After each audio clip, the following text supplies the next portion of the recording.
what's going on, everybody? This is Adam from the Historical African Martial Arts Association. I'm hoping everybody's doing well, and I thought I'd take a quick moment to talk a little bit about the techniques for the North African style of sword and buckler, or Shamshir and Sapar, Gashan, whatever you want to call the shield.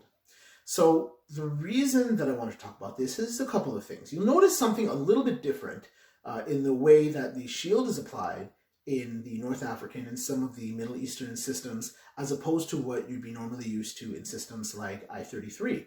And here is the reason, or what specifically I'll be talking about. So we'll start off with, often people wonder why the shield isn't held out in this way.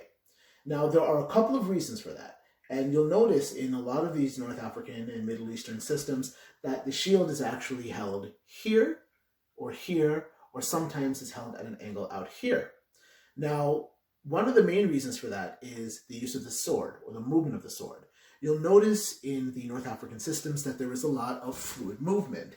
This is heavily demonstrated in the stick fighting art of El Matreg. You'll also notice that the guard hand, or the open hand, is often kept close to the chest. And there are several different reasons for that, but we'll only touch on a couple in this particular video. So you'll see in treatises like Kitab al-Maqsun Jami al-Funun that both this and this guard are present. Now, the reason this guard is important, as I mentioned before, you have the movement. The other option, or the other important thing to note, is an offhand weapon.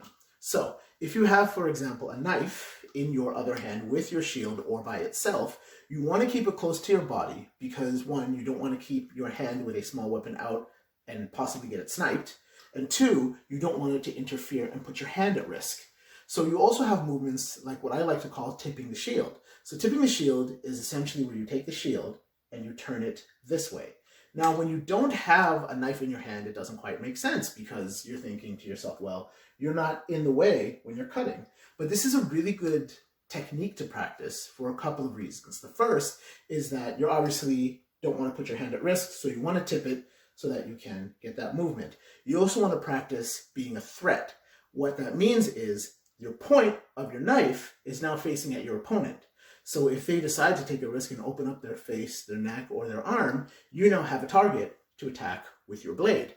So that is just a couple of considerations that would go into how the shield is used and why some of the default positions are what they are.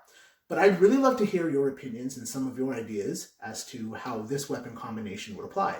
Leave a message in the comments and let's have a conversation. The Historical African Martial Arts Association's Hero Series celebrates the great military leaders of Africa's past.